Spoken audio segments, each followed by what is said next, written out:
Tonight on Huckabee, Syndicated columnist Cal Thomas. Laugh out loud comedy from Eric O'Shea. Police officer health advocate Adam Davis. Encouragement and song from Katy, Nichole.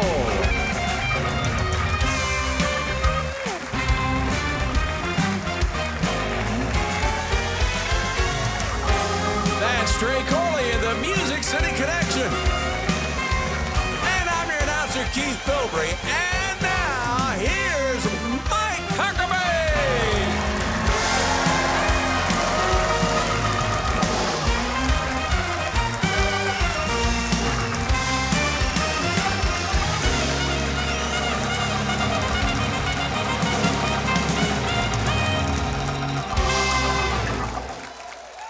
We are so very happy to have you here. What a great audience we've got in the theater tonight.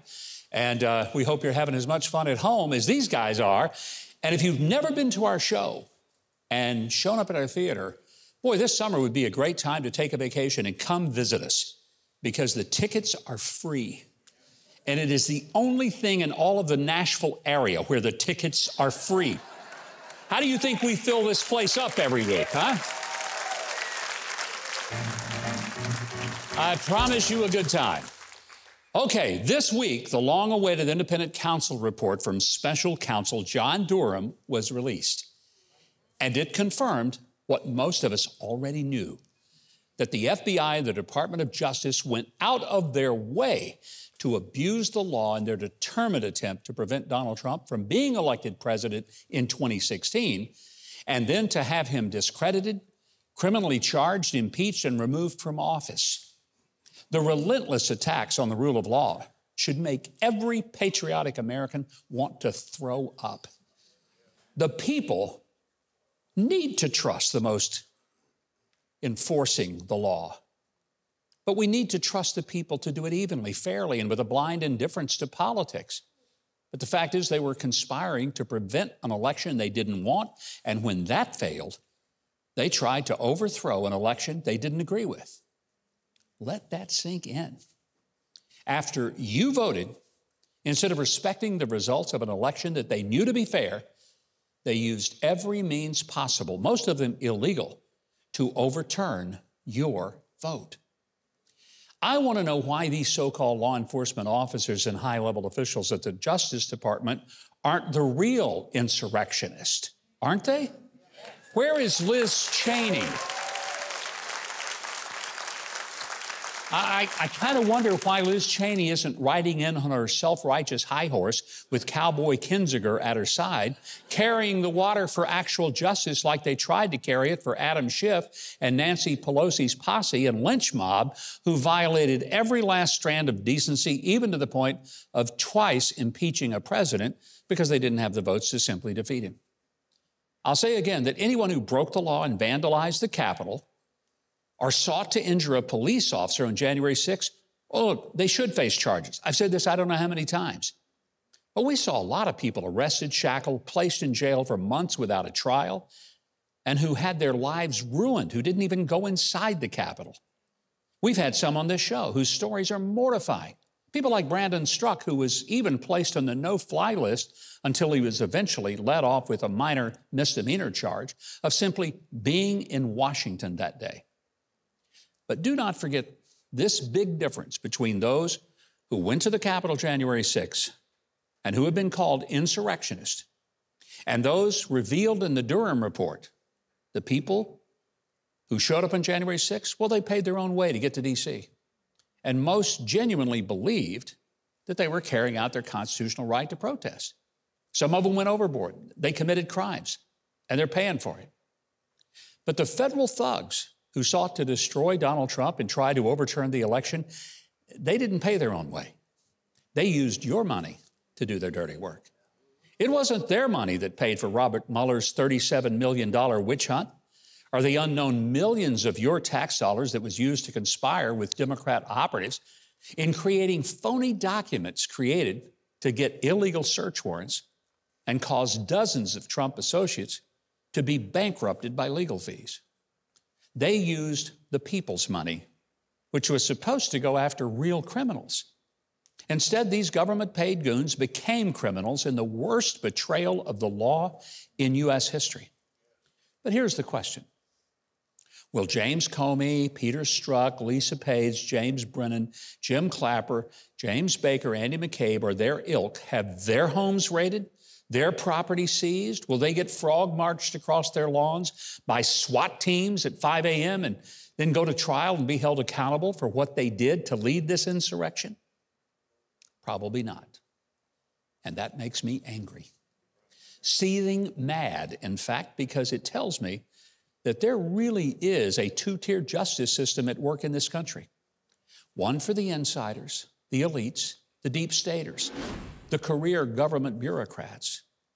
And then there's another for the rest of us. And there's one more outrage in all of this. The media has proved to truly be the enemy of the people, because they didn't just fail to report the truth. They actively helped hide it, distort it, and outright lie about it. And we can't trust them. We need an honest and objective press. We really do.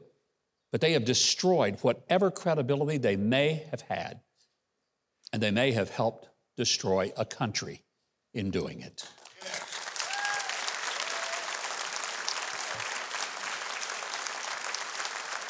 We're very glad that you chose to be with us tonight. It's going to be a lot of fun, believe it or not.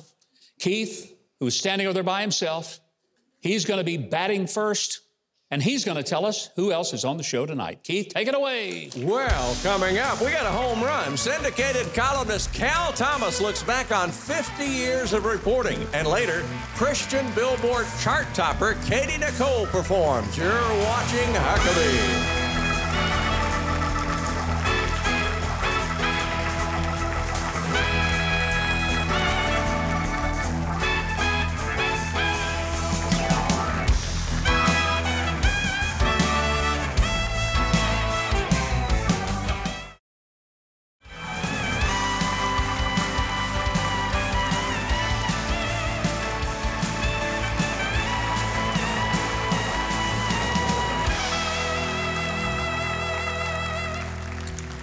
And welcome back. Cal Thomas has spent more than half a century, literally, half a century in the field of journalism.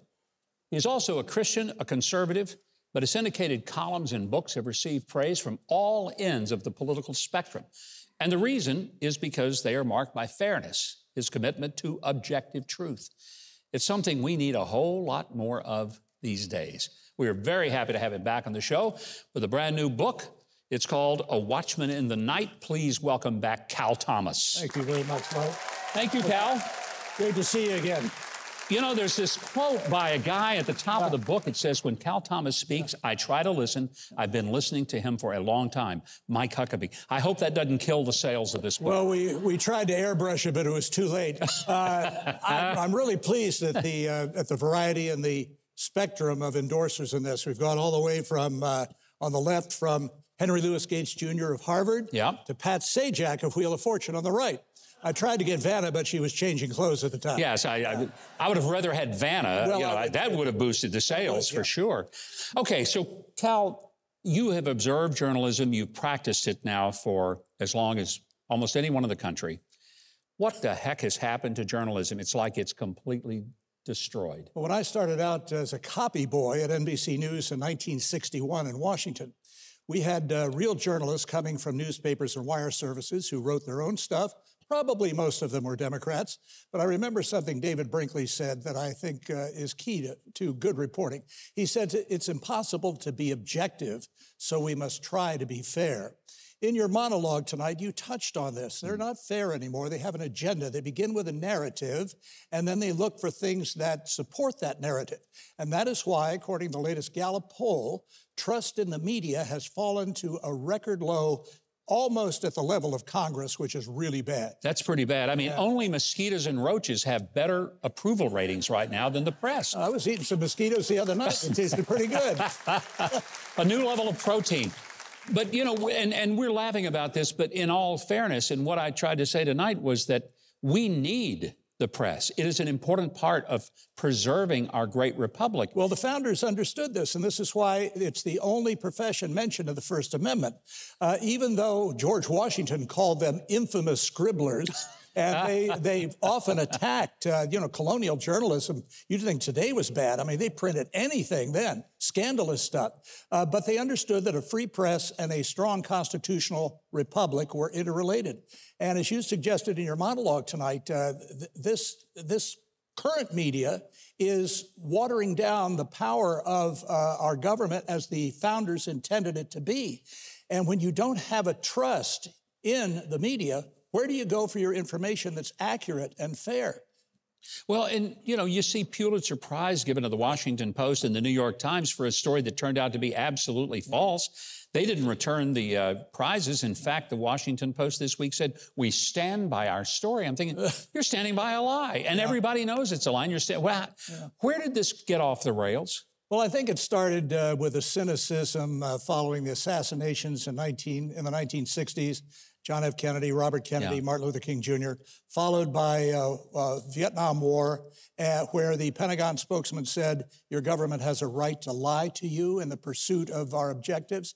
And then followed by, all of these other things we've seen with Bill Clinton and impeachments. And it's a game now. And people just don't trust it anymore. But we elect these people. We have to engage. And, you can't get in shape by watching an exercise video. You got to go to the gym. And you can't preserve a constitutional republic by only paying attention between elections. The left is engaged every day. And if we who are conservatives are not engaged, they win by default. So how did you practice journalism differently? And I know there were people on the left who were like you. They were fair. They practiced their craft with integrity. So why were you practicing it different? When did this we talked about it a little, but somewhere something snapped. Yeah, well, you mentioned convictions. I like to say the only politicians with convictions in Washington are in prison, but a lot goes to the media, too. I think it's related to the cynicism that people are feeling about politics. And we now tune into those stations or read only those publications that reinforce what we already think. I had give you an example, I had a man I know who writes for the New York Times, a columnist, who called me a few weeks ago and said, at the end of our conversation, he said, by the way, are you still writing your column? I felt like saying, yeah, are you? But, they only read stuff that they agree with. They don't, I read them, but they don't ever acknowledge reading me. It's like, taking out certain magazines in a brown paper wrapper, the way they used to do many years ago. They won't acknowledge it. And I think that's a shame. We've got to look at other opinions. And, I had this long-time relationship with my late friend Bob Beckel. We wrote a column together called Common Ground for USA Today for 10 years. And one of the things Bob always said, find somebody you disagree with and sit down and have a conversation with them. Find out how they got to their point of view. And by doing that, you earn the right to talk to them. And you might be surprised that you actually would agree on some things. But now we see each other as labels, right wing, left wing, secular, religious, African-American, gay, straight, all these things are all parts of tribes.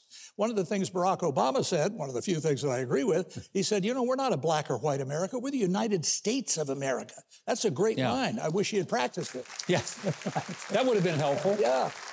So are you hopeful? Are you optimistic, even in spite of everything that we've seen and what we've talked about? Well, as King David said when he was king over Israel, put not your trust in princes and kings or in mortal flesh that cannot save. So my view is if you never trust a politician, you'll never be disappointed. But I think we got some good people out there. And I think, as Kennedy said in his 61 inaugural address, the torch has been passed to a new generation. I think we need some younger people with fresh ideas and fresh spirit, and I think we're going to get that in this contest. It's a great book, and you've got many, many quotes in there. I want to read this one. It's Cal's take. No nation can survive without passing its heritage, language, and yes, faith to the next generation. A country must be built on something substantial, and if the cultural elitists think it can be built on diversity, that is a foundation of shifting sand. That is reason enough to buy the book, A Watchman in the Night. It's filled with great Cal Thomas specials, and I hope people will read it and learn from. Thank you, Mike. You know, I have a money-back guarantee on this book. If people don't like it, I guarantee not to give their money back. Well, for our audience at Watchmen in the Night, it's already in stores. You can get it now or online, and we've got all the links for you. If you want to order this book right now, that's always the best time to do it, right now. Go to Huckabee.tv. We will link you up directly. Right now, we've got a Watchman. His name is Keith Bilbrey. He's going to tell our audience what's coming up on the show right away. Well, get ready to laugh with hilarious comedian Eric O'Shea. Later, we'll hear from police officer turned mental health advocate Adam Davis. That's all ahead on Huckabee.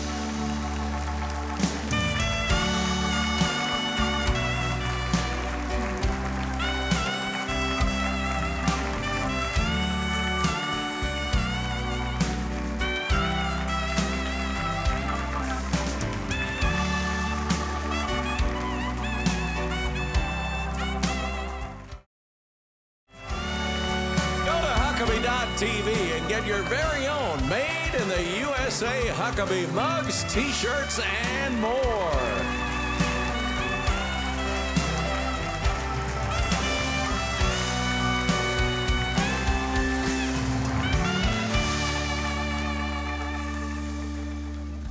Well, are you looking to take a trip this summer? Of course you are. You want to catch up on your cowboy culture? If you like adventure, family-friendly entertainment, and national park beauty, hey, we got you covered. Keith Bilbrey is going to take us to a special place up on the doorstep of the Theodore Roosevelt National Park. Keith, where are we going? Welcome to Medora, North Dakota, a charming little town located in the heart of the Badlands.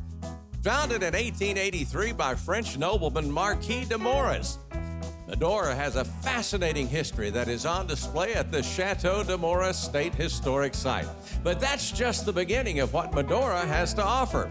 One of the town's most popular attractions is the North Dakota Cowboy Hall of Fame, which showcases the history and heritage of cowboys and ranching in North Dakota. Visitors can explore exhibits that feature everything from cowboy gear to artwork and learn about the important role cowboys played in shaping the American West. Now, a must-see attraction is the Medora Musical, an outdoor musical extravaganza that features wonderful singing, dancing, and fireworks. And in June, it's the Teddy Roosevelt Show, featuring America's premier Theodore Roosevelt repriser, Joe Wigan.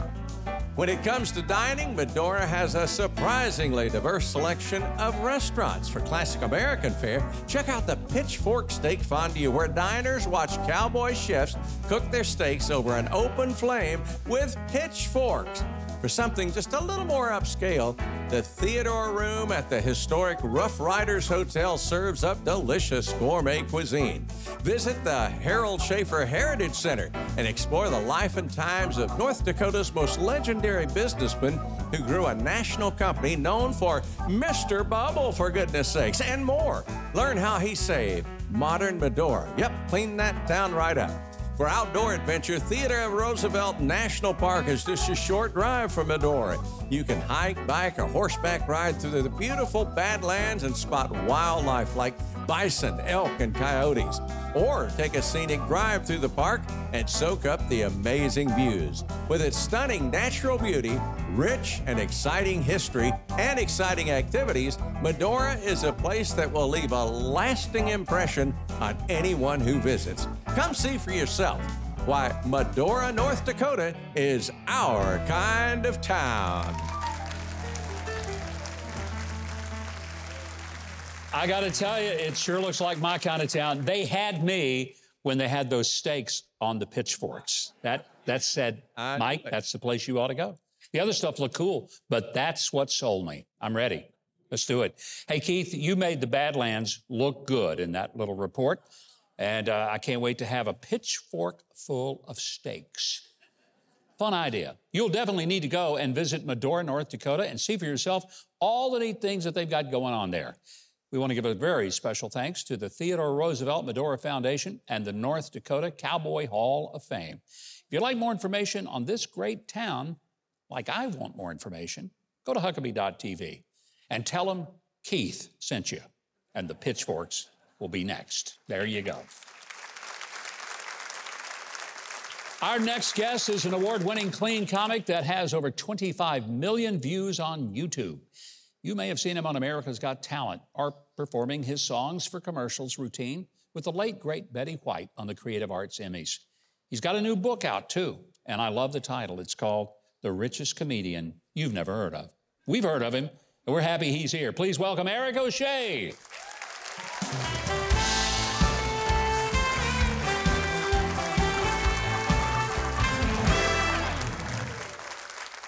Well, thanks so much. And thanks for trying to cheer me up. Unbelievable. I'm so glad you guys are here. It has nothing to do with you. You're wonderful people. And I'm having the worst day. Here I am on national TV and my stupid body's falling apart. How so, Eric? Oh, I don't know, my little Huckabees. Let's just say I woke up to this today. Isn't this great? Yeah, the change is happening. You getting that at home, people? And you know what really annoys me? I'm kind of ripped here. What am I going to do with this? Can't get an arm tattoo now. What the heck am I going to get, a hammock?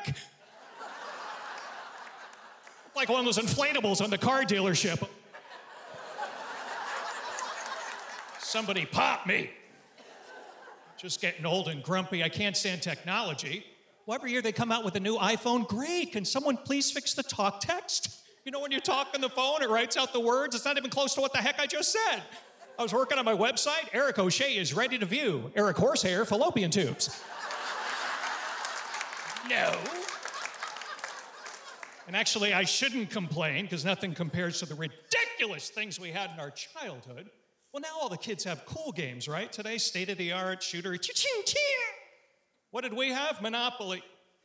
You never won. You never lost. Game took too long to play. Like a waste of a week, wasn't it? Fifth day, you're like drooling on yourself. I don't want to play anymore. It's your turn. The only thing you cared about was having a cool piece to play with when you rolled the dice, because you didn't just hop, you acted out whatever you had. You were the car and you rolled a 12. That was cool, right? You're the dog, you're barking at people. Yeah! You ever get stuck with a dumb piece, though? You know you're going to lose? Well, I know I'm not winning this game. Why not? Oh, I don't know, Frank. Maybe because I'm a darn thimble, that's why! I'll sew my way to go. Even the iron's laughing at me. We're gonna lose. Shut up. Yeah, it's still there. You know who keeps me calm? You know who my saving grace is? My little niece. And I love her to death. She's only 3. Give me an aw. She's so cute, you guys. She walked up to me. Hi, Uncle. Hi, Uncle. Isn't that cute? I love you, Uncle. You're my best friend. Isn't that cute? Oh, I love her to death. So much, in fact. One time she got a little sick. I drove an hour all the way to my sister's house. I ran up the stairs. She was in bed with her little teddy bear, PJs, and blankie. I said, sweetheart, what happened? I throwed up on myself and I cried. Isn't that cute? I said, what, honey? Tell Uncle Boo. What happened, babe? I throwed up on myself and then I cried. I said, that's okay, sweetheart. We've all done that. You throwed up on yourself and cried? Every Friday night.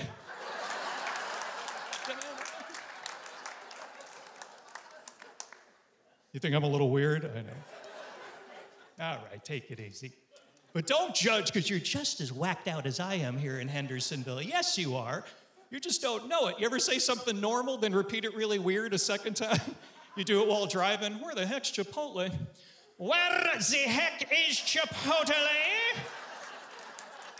You lose your mind looking for an address? 5345, 5345, 5345. I'm a sexy hottie looking for 5345.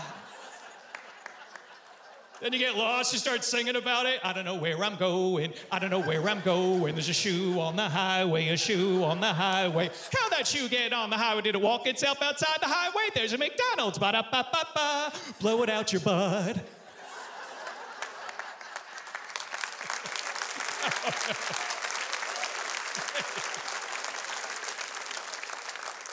And that's how I got fired from the bus company. Maybe I am a little weird. But I can't help it. Like, you know what I like to do for fun, for no reason at all? I'll just turn into those Christmas claymation cartoon characters. You know the ones. When they talked. Their mouths went faster than the other words that actually came out of their mouths. It's fun, try it. Not now. Learn to do it. Got me out of a speeding ticket. You know how fast you're going? How fast? I didn't get a ticket. I went to jail. But my favorite thing to do with the mouth, karaoke. Oh, it's fun, because I'll just mess with the crowd. Is it my turn to sing? I don't know what I'm doing. And through it all, when there was doubt, I ate it up and spit it out. I faced it all and I stood tall and did it my way. May God bless you. Thank you for this experience. Thank you very much. Thank you. I appreciate you. That was great, Eric. Thank you so much. Outstanding.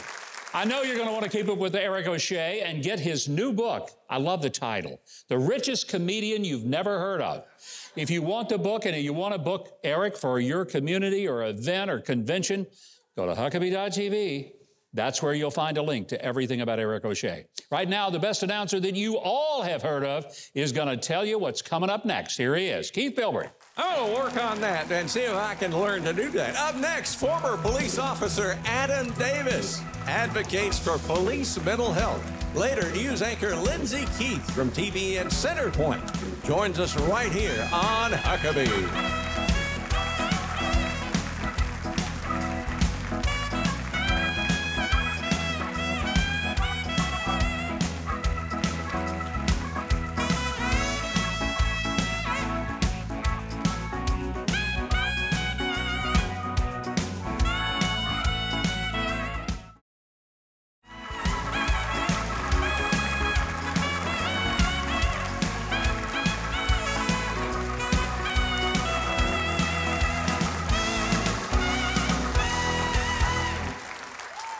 Well, one of the reasons this audience is having such a good time is how can you not have fun when we got the music that we've got blasting us away every break from Trey Corley and the Music City Connection. Would you give them a big hand? Thank you.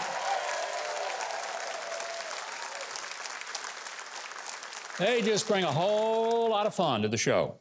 Speaking of fun, we're going on a cruise. We'd love to have you join us. The Steps of Paul Mediterranean Cruise. It's coming up October the 29th through November the 7th aboard a spectacular cruise ship. And it's just for our group. We're the only ones going to be on it. Joining us this fall are folks like Shonda Pierce, Guy Penrod from the Gaither Vocal Band, and many more special guests. Our website's got all the details. Go to thegreatesttrip.com. I don't know if you know this or not, but this week is Police Week. So we want to say thanks to all the officers who serve all over our great country.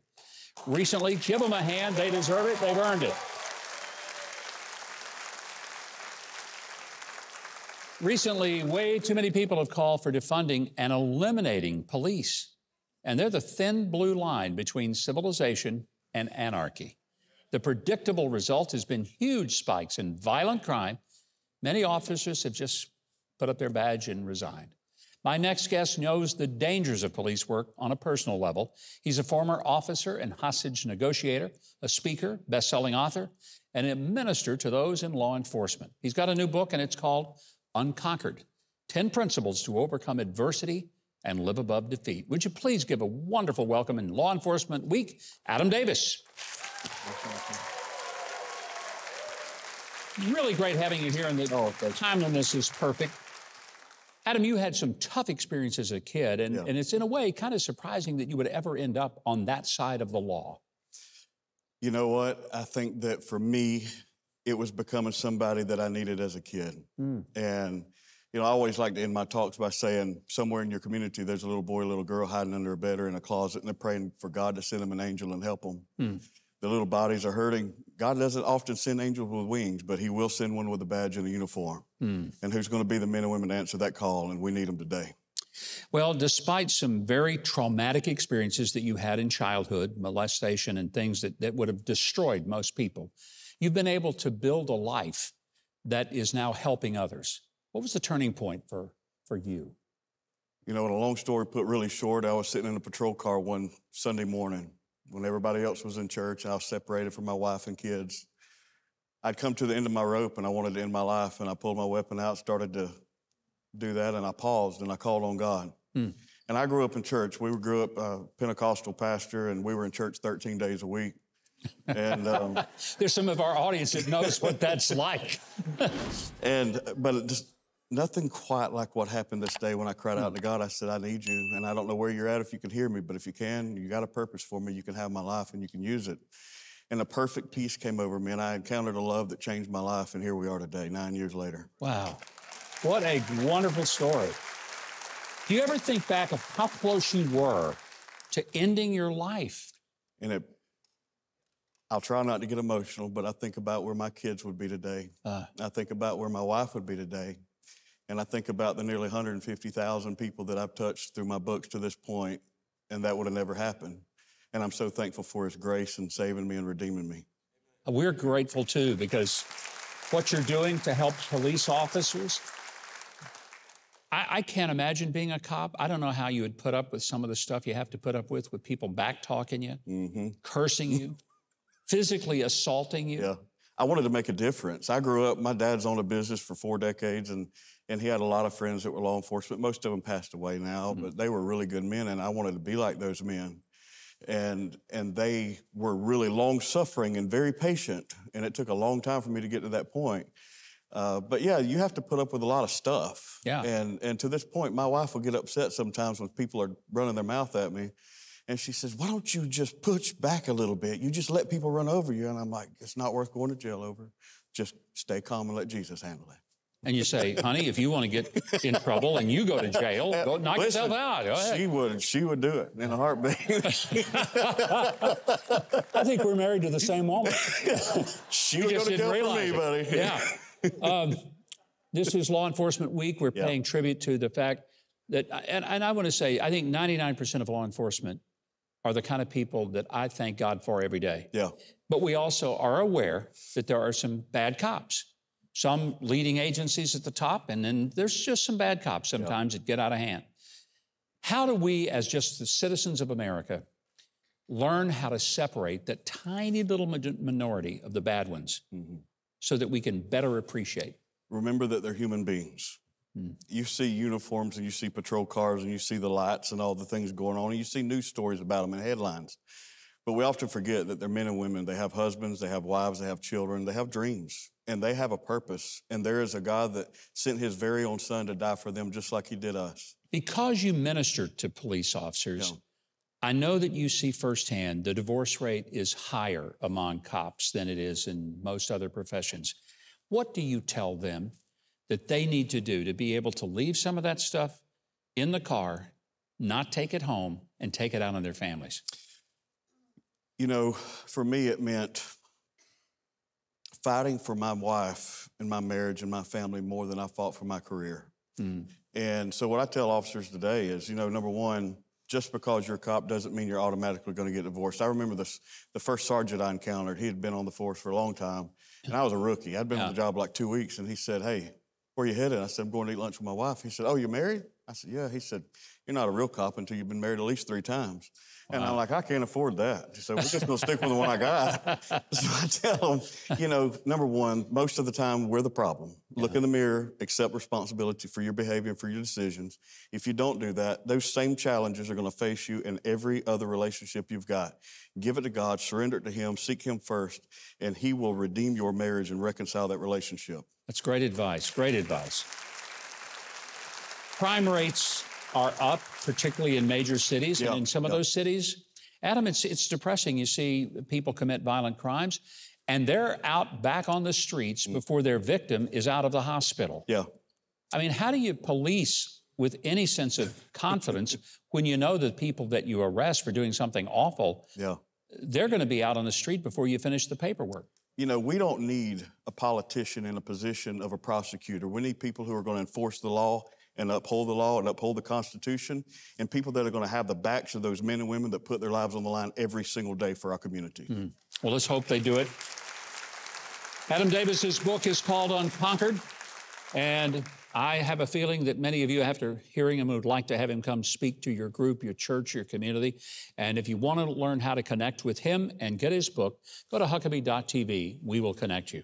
Right now, Keith Bilbrey is going to connect us to what's coming up on the show. Well, the newest member of TBN's Centerpoint team is with us after the break. Then a musical performance by Christian music sensation Katy Nichole.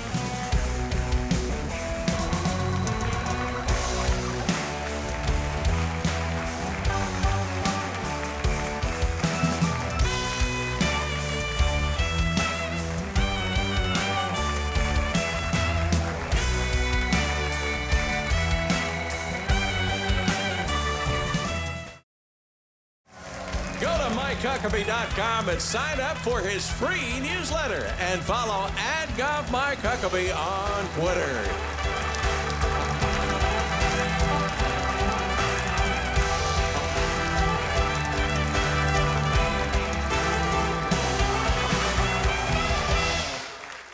All righty, our next guest is the most recent addition to the team at Centerpoint, which is TBN's daily news program. From sports sideline reporter to political news anchor, she was part of the Newsmax dynamic duo behind Sean Spicer and company. She was the company. But now at Centerpoint, she's committed to help viewers learn about today's issues while providing a way to process it and show a path past the dark cloud of news in these days. I am very thrilled to welcome to the TBN family, for her first appearance on TBN, Lyndsay Keith.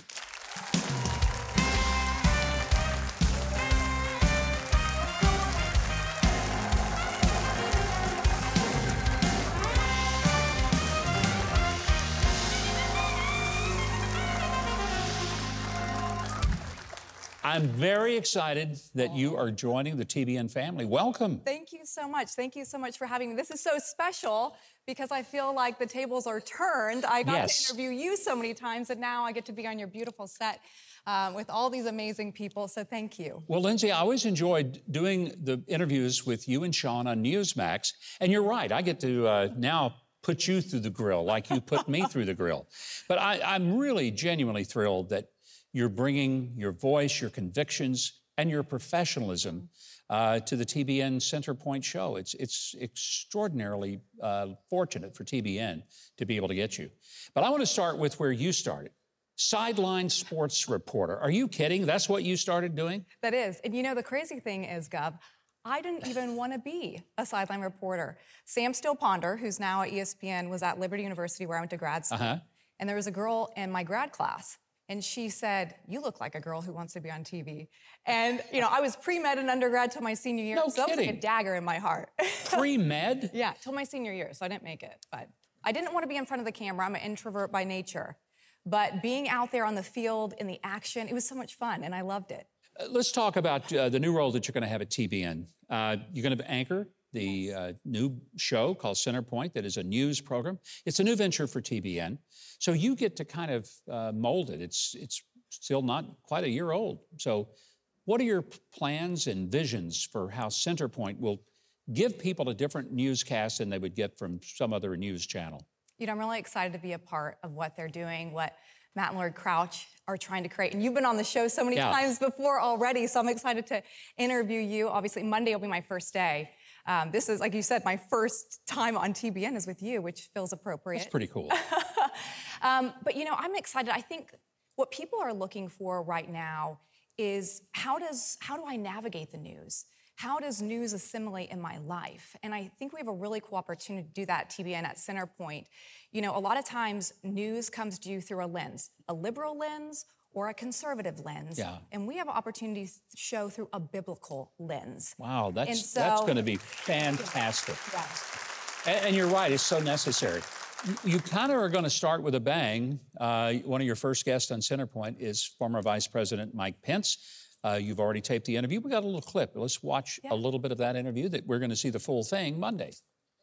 I knew as a young believer that I needed to make his cause my cause. And I really believe for the author of life, there's no more important cause than life. But I have to tell you, to have been vice president in the most pro-life administration in history, and the administration that appointed 3 of the justices that sent Roe versus Wade to the ash heap of history is something that I'll cherish for the rest of my life. In that conversation, did he announce that he's going to announce for president? Because everybody's expecting it's not if, it's when.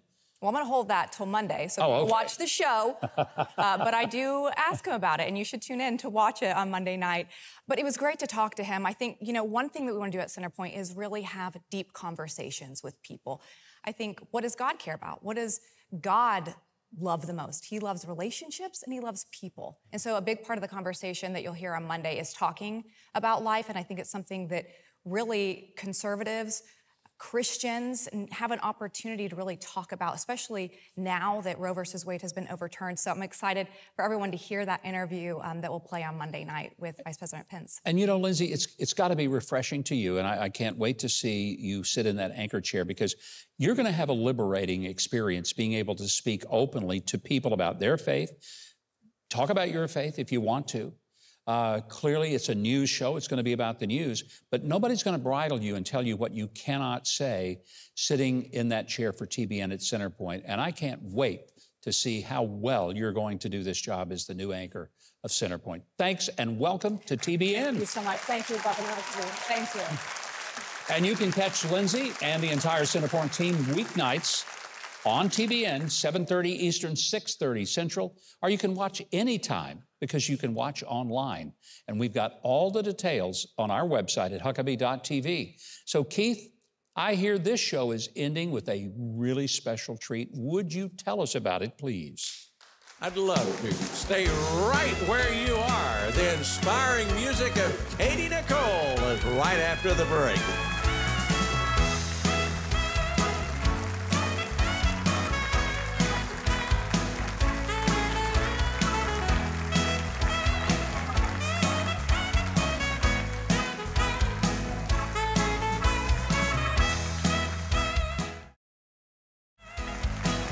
Join Huckabee next week when Tennessee Senator Marsha Blackburn talks about the deck ceiling, and female swing group the Swing Dolls perform.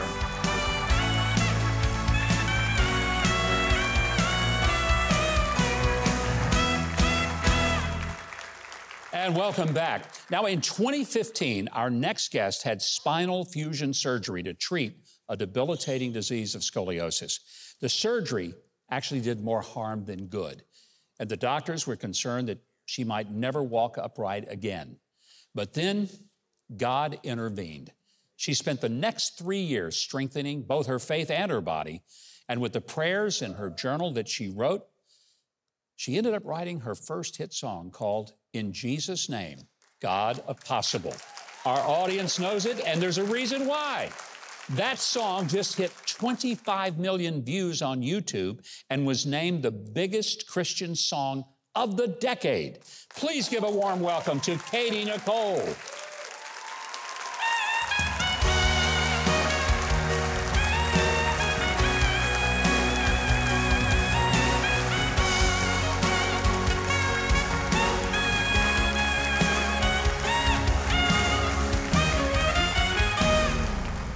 Katy, sometimes God does big things after putting people through some very challenging moments. You had a challenge, didn't you? Absolutely. You know, God has just shown up in every point in my life, you know, even through the painful moments that I've had, which has been many. You know, there's been many different seasons of darkness and just fighting, feeling like the fight never would end, and God just coming through and showing me that he was always going to be sovereign and he was always going to show up.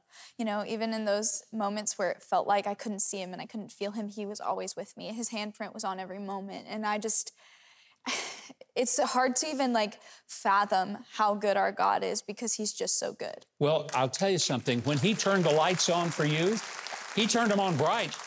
Girl, I mean, I'm just amazed. This song, yeah, biggest Christian song of the decade. That's incredible. And it wasn't like you had all this promotional material and all these people. It was a viral thing that when people heard the song, They were overwhelmed. God touched them, and it just went crazy. Yeah, you know, what I believe is that there's so much power in prayer, and I wrote this song out of my own prayers, my own prayer life, and having conversations, real conversations with God, somehow taking it from direct pages from my prayer journal and turning it into something that now people are using as their prayers, that they pray over their loved ones, that they pray over their brothers and sisters. And it has brought miracles, it's brought healing, and nothing I could have ever done, nothing that my hands could ever, you know, my hands don't make miracles, but the hands of Jesus do. And so I've just seen where God has just shown up in more people's lives than I even know about. Has this blown you away? Have you been shocked at the impact that you've had in the Christian music world? Gosh, I don't even know what to say. Like, I'm pretty speechless in that, like, people have been listening to my music, and I never thought that anyone would ever hear my songs. Well, they're listening to them. Boy, are they ever. What? And you know, it's one of those things that thrills me to see someone who has the humility and the heart that you do, but also who has the anointing. And we were in rehearsals this afternoon, and I was listening to you do the song, not only in Jesus' name, the one everybody knows you for, but also the latest single that you have called Hold On. Yeah. These are songs that they're not just, it's not just music. It is a powerful communication of a message that you can tell is coming out of your heart and soul. And it's just, it is an honor to have you here. Oh, I want you to know that. We are thrilled. We are. And, you know, I guess I could talk to you all night, but you know what would be even better? Letting you sing. I think that's, wouldn't it be better? I think we should do that. All right. I would love that.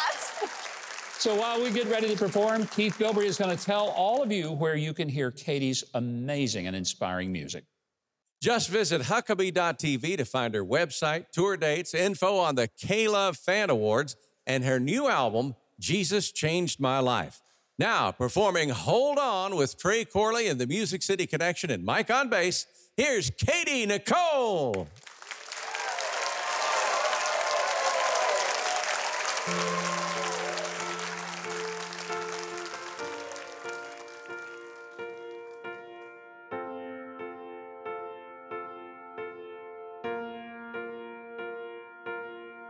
Small clouds all around, couldn't see your face. Darkness consumed me, stuck in the bitterness. But I know there's a light that's waiting up ahead. So I'll stay in the fight and look to the one who said, hold on just a little bit longer. I know it's gonna be okay. These days are gonna make you stronger. You'll find purpose in the pain. Hold on just a little bit longer. Deep down there's a well of faith.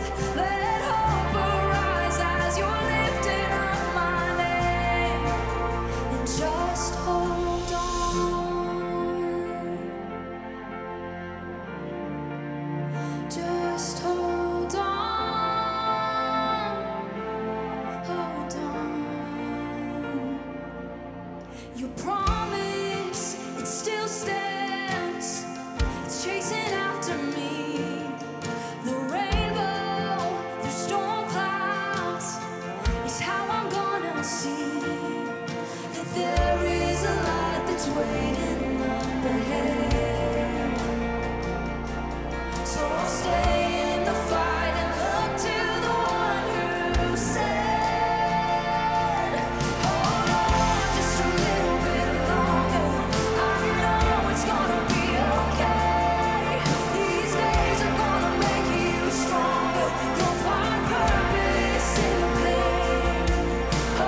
These days are gonna make you stronger. You'll find purpose in the pain. Hold on just a little bit longer.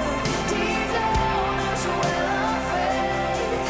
Let hope arise as you're lifting up my name. And just hold